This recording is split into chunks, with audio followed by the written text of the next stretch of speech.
अस्सलाम वालेकुम नाज़रीन, मैं मोहम्मद असलम हुसैन सियासत की खबरों में आप सबका इस्तकबाल करता हूँ। महाराष्ट्र में एकनाथ शिंदे के वज़ीर आला बनने के बाद आज से कानून साज असेंबली का पहला इजलास शुरू हो रहा है। असेंबली के स्पीकर का इंतखाब कानून साज असेंबली के 2 रोज़ा खुसूसी इजलास के पहले दिन किया जाएगा। एकनाथ शिंदे ने उद्धव ठाकरे ग्रुप के तमाम एमएलएस को बीजेपी के स्पीकर उम्मीदवार राहुल नार्वेकर के हक में वोट देने के लिए वेब जारी किया है। यह वेब साबिक वज़ीर आला उद्धव ठाकरे के बेटे आदित्य ठाकरे को भी जारी किया गया है। एकनाथ शिंदे के ग्रुप ने शिवसेना को पूरी तरह से अपनी गिरफ्त में ले लिया है। दरअसल जब आज महाराष्ट्र में स्पीकर के ओहदे के लिए इंतखाबात होने वाले हैं तो यहां मौजूद शिवसेना के दफ्तर को भी सील कर दिया गया है। असेंबली ओहदेदारों का कहना है कि शिंदे ग्रुप की जानिब से इस दफ्तर को सील करने को कहा गया था। गुस्ताखी की मुर्तकिब बीजेपी की साबिक तर्जुमान नुपुर शर्मा के लिए मुश्किलात में दिन ब दिन इजाफा होता जा रहा है। एक तरफ सुप्रीम कोर्ट ने गुज़िश्ता रोज नुपुर शर्मा को मुल्क के बिगड़ते हुए हालात के लिए जिम्मेदार ठहराया, तो अब कोलकाता पुलिस ने नुपुर शर्मा के खिलाफ लुकआउट नोटिस जारी कर दिया है। कोलकाता में नुपुर शर्मा के खिलाफ 2 FIR दर्ज हैं, जिसके बाद पुलिस ने यह कार्रवाई की है ताकि वो मुल्क से बाहर ना जा सके। काबिल जिक्र है कि सुप्रीम कोर्ट के जरिए सख्त सरजनिश के बाद दिल्ली पुलिस ने भी नुपुर शर्मा को काबिल एतराज बयान देने से मुतालिक नोटिस भेजने का इरादा कर लिया है। पहले भी दिल्ली पुलिस नुपुर को दफा 41A के तहत जांच में शामिल होने के लिए नोटिस भेज चुकी है। 18 जून को पुलिस के सामने पेश होकर उन्होंने बयान भी दर्ज कराया था। उदयपुर में दर्जी कन्हैयालाल के बहमाना कत्ल के मुलजिमीन में से एक रियाज का राब्ता बीजेपी की राजस्थान यूनिट से सामने आया है, जिसके बाद वहां हंगामा मच गया। इस सिलसिले में कांग्रेस ने कहा कि उदयपुर के बेरहमाना कत्ल केस में बीजेपी के 2 लीडरों के रवाबित का इंकशाफ हुआ है, इसलिए पार्टी की आला क़यादत को वजाहत करनी चाहिए। कन्हैयालाल के कत्ल के मुलजिम रियाज अत्तारी के ताल्लुकात बीजेपी लीडर इरशाद चैनवाला और मोहम्मद ताहिर से हैं और इनके ताल्लुकात की तस्वीरें भी सामने आई हैं, जिन्हें कांग्रेस लीडरान ने भी शेयर किया है। ये बात भी सामने आई है कि रियाज अत्तारी अक्सर राजस्थान बीजेपी के बड़े लीडर और रियासत के साबिक वज़ीर दाखिला गुलाब चंद कटारिया के प्रोग्रामों में शिरकत करता रहा है। रियाज की राजस्थान बीजेपी अखिलेती यूनिट के इजलास में शिरकत की तस्वीर भी मंजर-ए-आम पर आई है, जिससे बीजेपी के लिए मुश्किलें खड़ी हो गई है। नोबेल इनामी याफ्ता माहिर इख्तिसादियत अमर्त्य सेन ने मुल्क की मौजूदा सूरत हाल पर बहुत सख्त तबसरा किया है। उन्होंने कहा कि लोगों को मजहबी खतूत पर तकसीम नहीं किया जाना चाहिए, बल्कि कौमी यकजहती और भाईचारे को कायम रखने के लिए काम किया जाना चाहिए। अमर्त्य सेन ने कहा कि मुझे लगता है कि अगर कोई मुझसे पूछे कि क्या मैं किसी चीज़ से डरता हूं, तो मैं कहूँगा डरने की एक वजह है। मुल्क की मौजूदा सूरत हाल मेरे लिए खौफ का बास बनी हुई है। अमर्त्य सेन ने यह बातें कोलकाता में अमर्त्य रिसर्च सेंटर के इफ्तिताह के मौके पर कही। NIA की एक टीम ने हफ्ते को मशरकी महाराष्ट्र के अमरावती शहर का दौरा किया ताकि एक केमिस्ट के कत्ल की तहकीकात की जा सके। ऐसी इत्तलात है कि इस जुर्म का ताल्लुक बीजेपी की मुअत्तलशुदा लीडर नुपुर शर्मा की तायद में मकतूल के सोशल मीडिया पोस्टों से हुआ है। केमिस्ट ओमेश प्रहलाद राव को 21 जून को हलाक किया गया था और महाराष्ट्र पुलिस ने इस वाक़े के सिलसिले में 5 अफराद को गिरफ्तार किया। खबलजी मरकजी वज़ारत दाखिला के तर्जुमान ने ट्वीट किया कि इस केस की तहकीकात NIA के हवाले की गई है। मुंबई में एक सीनियर पुलिस ओहदेदार ने बताया कि NIA की टीम अमरावती पहुंच गई है। औरंगाबाद से रियासती पुलिस की ATS टीम भी शहर का दौरा कर रही है। 51 साला केमिस्ट की हलाकत राजस्थान के उदयपुर में एक दर्जी के कत्ल से 1 हफ्ता कबल हुई। इस दर्जी के कातिलों ने ऑनलाइन वीडियो पोस्ट करते हुए कहा था कि वो तौहीन इस्लाम का बदला ले रहे हैं। NIA उदयपुर के दर्जी की हलाकत की भी तहकीकात कर रही है। गुज़िश्ता दिनों गिरफ्तार की गई मशहूर समाजी कारकुन टीस्टा सेटलवाद और साबिक IPS अफसर RB श्री कुमार की पुलिस तहवील खत्म होने के बाद अदालत ने इन्हें अदालती तहवील में भेज दिया है। ये तहवील तब तक जारी रहेगी जब तक दोनों को जमानत नहीं मिल जाती, जबकि ये वाज़ेह रहे कि दोनों ही समाजी कारकुनान की जानिब से अब तक जमानत की कोई अर्जी दाखिल नहीं की गई है। टिस्टा ने अदालत को बताया कि इन्हें जेल में फ़िलहाल कोई परेशानी नहीं है, लेकिन उन्होंने अपने वकील के जरिए जेल में तहफ़्फ़ुज़ फराहम करने की अपील ज़रूर की है। उन्होंने कहा कि इनकी कई अर्जियों की वजह से गुजरात फसादात के मुतअद्दिद मुलजिमीन जेल की हवा खा रहे हैं और वो साबरमती जेल में ही बंद हैं, इसलिए इन्हें इन मुजरिमीन से प्रोटेक्शन दिया जाए। इत्तेहाद मिल्लत काउंसिल के सदर मौलाना तौक़ीर रज़ा खान ने बरेली में एक प्रेस कॉन्फ्रेंस करते हुए कहा कि उदयपुर के दर्जी कन्हैयालाल के कत्ल के लिए बीजेपी और RSS जिम्मेदार हैं। उन्होंने कहा कि सुप्रीम कोर्ट के तबसरे के बाद लोगों का भरोसा बढ़ने लगा है। मौलाना तौक़ीर रज़ा खान ने कहा कि उदयपुर में कन्हैया का कत्ल करने वाले बीजेपी अखिलेती मोर्चे के रुकन हैं। इसमें बीजेपी और RSS का हाथ है। कन्हैया के कत्ल और इसकी वीडियो बनाने से यह साबित होता है कि वीडियो देखकर पूरे मुल्क में अफरा तफरी का माहौल बने और मुल्क में तशद्दुद फूट पड़े। उन्होंने कहा कि जिन लोगों ने कन्हैया का कत्ल किया है उन्होंने संगीन जुर्म किया है। ऐसे लोगों को किसी अवामी मुकाम पर फांसी होनी चाहिए। उन्होंने कहा कि कन्हैया के अहल खाना के तई मेरी ताज़ियत और उदयपुर जाकर मैं इनके अहल खाना से मुलाकात करूंगा और मुआशी मदद भी करूंगा। चंद रोज कल राजस्थान के उदयपुर में एक दर्जी का गला काटकर कत्ल कर दिया गया था। उदयपुर के इस कत्ल केस को लेकर सोशल मीडिया पर काफी हंगामा मचा हुआ है।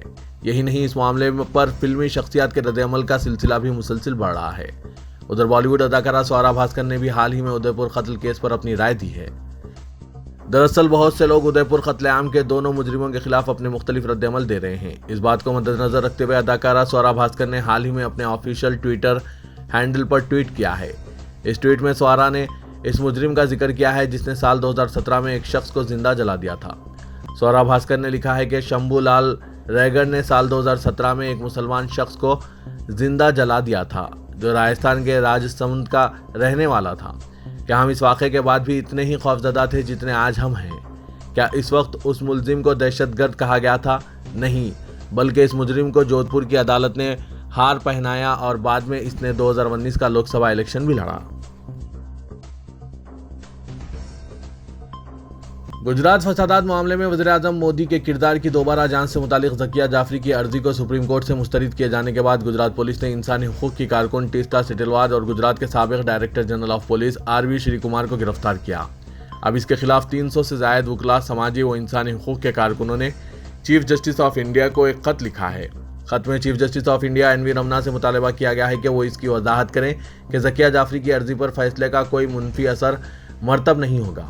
खत में कहा गया है कि जिस तरह से कार्रवाई की गई है इससे ऐसा लगता है कि अगर कोई दरख्वास्त गुजार या गवाह अदालत से रुजू होता है तो दरख्वास्त खारिज होने की सूरत में इसके जेल जाने का खतरा है। इमरजेंसी का जिक्र करते हुए खत में कहा गया है कि इमरजेंसी के दौरान भी सुप्रीम कोर्ट ने ऐसे लोगों को जेल नहीं भेजा जिन्होंने कानूनी तरीक़ेकार पर अमल करने की कोशिश की। वाजरे के कांग्रेस मेंबर पार्लियामेंट एहसान जाफरी की बेवा ज़किया जाफरी ने गुजरात फसादात के सिलसिले में SIT की क्लोज रिपोर्ट को चैलेंज किया था। उन्होंने गुजरात फसादात में वज़ीर-ए-आज़म मोदी के किरदार की दोबारा जांच करने की अपील भी की थी। इस क्लोज रिपोर्ट में गुजरात के उस वक्त के वज़ीर आला नरेंद्र मोदी समेत 63 दीगर ओहदेदारों को क्लीन चिट दी गई थी। सुप्रीम कोर्ट ने इस क्लोज रिपोर्ट को बरकरार रखा।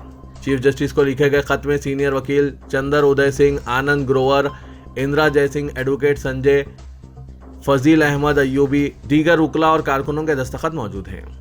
खत में कहा गया है कि यह तयशुदा कानून है कि किसी शख्स के खिलाफ कोई भी कार्रवाई मुनासिब नोटिस देने के बाद ही शुरू की जा सकती है। चारमीनार का इलाका हिंदू भक्तों के जोश खरोश से गूंज उठा क्योंकि इतवार की सुबह हिंदू अकीदतमंद उत्तर प्रदेश के वज़ीर आला योगी आदित्यनाथ की एक झलक देखने के लिए कतार में खड़े थे, जिन्होंने भाग्य लक्ष्मी मंदिर का दौरा किया और पूजा की। योगी के दौरे से कबल सिक्योरिटी बढ़ा दी गई थी। मंदिर के हुक्काम ने आरती की और भारत माता की जय और जय श्री राम के नारे लगाए गए। गोशा महल के MLA और बीजेपी लीडर राजा सिंह और रियासती बीजेपी सदर बंडी संजय भी इस मौके पर मौजूद थे। योगी 2 से 3 जुलाई तक भारतीय जनता पार्टी की कौमी एग्जीक्यूटिव मीटिंग में शिरकत के लिए शहर हैदराबाद आए हैं। योगी आदित्यनाथ हफ्ते को भाग्य लक्ष्मी मंदिर का दौरा करने वाले थे, लेकिन वो हफ्ते के बजाय आज सुबह 7:30 बजे चारमीनार पहुंचकर भाग्य लक्ष्मी मंदिर के दर्शन किए। वज़ीर-ए-आज़म नरेंद्र मोदी का बीजेपी की कौमी आमिला इजलास में शिरकत के लिए हैदराबाद पहुंचने पर शानदार इस्तकबाल किया गया। बेगमपेट एयरपोर्ट पर पहुंचते ही वज़ीर-ए-आज़म ने ट्वीट किया कि वो डायनामिक शहर हैदराबाद पहुंच चुके हैं। एयरपोर्ट पर वज़ीर-ए-आज़म का रियासती गवर्नर डॉक्टर T. सौंदराराजन, हुकूमत की जानिब से रियासती वजीर आफजाइश मवेशियां T. श्रीनिवास यादव के अलावा बीजेपी की जानिब से मरकजी वजीर G. किशन रेड्डी, तेलंगाना बीजेपी के सदर बंडी संजय, D. अरविंद, साबिक अरकान पार्लियामेंट विजय शांति, G. विवेक, बीजेपी रुकन असेंबली एटला राजेंद्र के अलावा दूसरों ने शानदार इस्तकबाल किया। एयरपोर्ट से सीधे वज़ीर-ए-आज़म HICC पहुंचे, जहां बीजेपी की कौमी आमिला का इजलास मुनक्किद किया गया था। पहले दिन का इजलास खत्म होने के बाद शब बसरी के लिए वज़ीर-ए-आज़म होटल नोवेटल पहुंचे। तेलंगाना के वज़ीर आला के चंद्रशेखर राव ने आज बीजेपी कायदीन को चैलेंज किया कि अगर इनमें हिम्मत हो तो तेलंगाना हुकूमत गिरा कर दिखाएं। अगर ऐसा मुमकिन है तो हम भी दिल्ली में बीजेपी हुकूमत गिरा कर दिखाएंगे। अपोजिशन के सदारती उम्मीदवार यशवंत सिन्हा की आमद के मौके पर TRS पार्टी की जानिब से नेकलेस रोड के जला विहार में मुनक्किदा इजलास से खिताब करते हुए KCR ने नरेंद्र मोदी हुकूमत को हदफ तनकीद का निशाना बनाया। उन्होंने कहा कि मोदी हुकूमत इख्तिदार में आने के बाद रियासतों के लिए कोई फ़ायदा तो नहीं पहुंचाया, लेकिन उन्होंने 8 रियासतों में इख्तिदार में आने वाली गैर बीजेपी हुकूमतों को गिराते हुए वहां अपनी हुकूमतें कायम कर ली। हालिया दिनों महाराष्ट्र की हुकूमत को गिरवा दिया। चीफ मिनिस्टर ने कहा कि बीजेपी के कायद तेलंगाना में टीआरएस हुकूमत को गिरा देने की बात कर रहे हैं। बीजेपी के कायदीन ने महाराष्ट्र की तर्ज पर तेलंगाना में भी टीआरएस हुकूमत को गिरा देने की सोच रखते हैं। वो इसके लिए तैयार हैं। अगर बीजेपी के कायदीन टीआरएस हुकूमत को गिरा सकते हैं तो वो भी मरकज़ की बीजेपी हुकूमत को गिरा देंगे। इनके पास वो तमाम इत्तलात है कि मरकज़ में कितनी बदउनवानी हुई है और वज़ीर आज़म के सनतकार दोस्तों की जानिब से लूटी गई रकम कहाँ छुपा रखी है, वो पूरा हिसाब केसीआर के पास मौजूद है। चीफ मिनिस्टर ने कहा कि बीजेपी की बदउनवानियों का कच्चा चिट्ठा वो बहुत जल्द मंजर-ए-आम पर लाएंगे। रुकन पार्लियामेंट हैदराबाद और सदर मजलिस इत्तेहादुल मुस्लिमीन असदुद्दीन ओवैसी ने कहा कि मध्य प्रदेश में जमात एक तीसरी सियासी ताकत बनकर उभरेगी। 50 साल से रियासत के कमजोर और अक़लियती राय दहिंदों ने सबको आजमाया, लेकिन हमेशा इनके साथ नाइंसाफी की गई। अब मजलिस के रूप में राय दहिंदों के पास एक ऑप्शन है। सदर मजलिस खंडवा मध्य प्रदेश में एक जबरदस्त जलसे से खिताब कर रहे थे। असदुद्दीन ओवैसी का हफ्ते को मध्य प्रदेश के खंडवा पहुंचने पर शानदार खैरमकदम किया गया। उन्होंने अपने पार्टी के उम्मीदवारों की हिमायत में अवाम से वोट मांगने और बीजेपी कांग्रेस को एक सबक सिखाने का अवाम को मशवरा भी दिया। ओवैसी ने कहा कि जलसे में हज़ारों अफराद की मौजूदगी इस बात का इशारा है कि मध्य प्रदेश के खंडवा में एक नया सियासी इनकलाब लिखा जाएगा। All India Jamiatul Quraish youth wing के कायदीन मोहम्मद मंसूर चौधरी, मोहम्मद अतीक कुरैशी, मोहम्मद वाजिद कुरैशी और इब्राहिम कुरैशी व दीगर ने मुश्तरका बयान जारी करते हुए बताया कि ईद उल अजहा के मौके पर कुर्बानी का जानवर और हिस्सा बुक करने के नाम पर ज़बरदस्त लूट मचाई जा रही है। चुनांचे मुसलमानों को चाहिए कि वो जानवर की खरीदी कुरैशी बरादरान के जरिए करें और जो हजरात हिस्से में शरीक होना चाहते हैं इन्हें भी चाहिए कि वो कुरैश बरादरान के पास हिस्सा बुक करवाएं। इन कायदीन ने कहा कि चंद हजरात जो जानवर की खरीदारी का तजुर्बा नहीं रखते वो सिर्फ तिजारत की गर्ज से जानवर काफ़ी महंगा खरीदते हैं और जब इसको फ़रोख्त करना चाहते हैं तो ना सिर्फ जानवर महंगा साबित होगा बल्कि आम आदमी की क़ुव्वत खरीद से भी बाहर हो जाएगा। इन कायदीन ने कहा कि जो हजरात कुर्बानी के फरीज़े की तकमील के अहल हैं इन्हें चाहिए कि वो कुरैशी बरादरी से जानवर हासिल करें। कुरैशी बरादरी से जानवर खरीदने पर न सिर्फ इन्हें तंदुरुस्त जानवर मिलेगा बल्कि इन्हें वाजबी कीमत भी अदा करनी होगी। अपोजिशन के सदारती मुश्तरका उम्मीदवार यशवंत सिन्हा ने कहा कि मुल्क को तेलंगाना के चीफ मिनिस्टर के चंद्रशेखर राव जैसे कायद की ज़रूरत है। शहर हैदराबाद में जलाविहार के मुकाम पर हफ्ते के रोज़ टीआरएस के अरकान पार्लियामेंट व अरकान असेंबली जो इलेक्टोरल कॉलेज के अरकान हैं इनसे खिताब करते हुए यशवंत सिन्हा ने यह बात कही। उन्होंने के चंद्रशेखर राव के सवालात पर रद्द-ए-अमल का इजहार करते हुए कहा कि वज़ीर-ए-आज़म नरेंद्र मोदी केसीआर के सवालात के जवाब देने की अहलियत नहीं रखते। यशवंत सिन्हा ने कहा लोकसभा में सिर्फ केसीआर ने तेलंगाना की आवाज़ उठाई। सिन्हा ने कहा सदारती इलेक्शन के बाद वो केसीआर से एक बार फिर मुलाकात करेंगे। उन्होंने कहा कि सदारती इलेक्शन के बाद वो अवामी सियासत में बदस्तूर मौजूद रहेंगे और मोदी की गलत व बेजा हुक्मरानी से मुल्क व दस्तूर को बचाने के लिए मुसलसिल सही करते रहेंगे।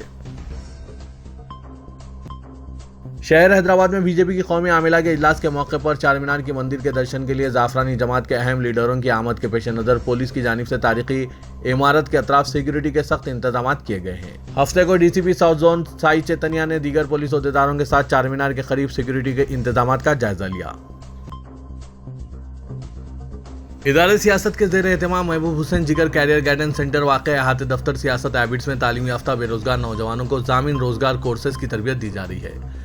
कोर्सेज में बिलखुसूस AutoCAD, Tally, GST, C programming, Java web development को शामिल किया गया है क्योंकि हुकूमत तेलंगाना ऑटोकैड की मुलाजमतें फराहम करने में पहल कर रही है। इसके अलावा सेंटर हाजा में दीगर पेशेवाराना कोर्सेज जैसे MS office, DTP, accounting packages, tally, GST, Revit के अलावा स्पोकन इंग्लिश की भी तरबियत दी जा रही है।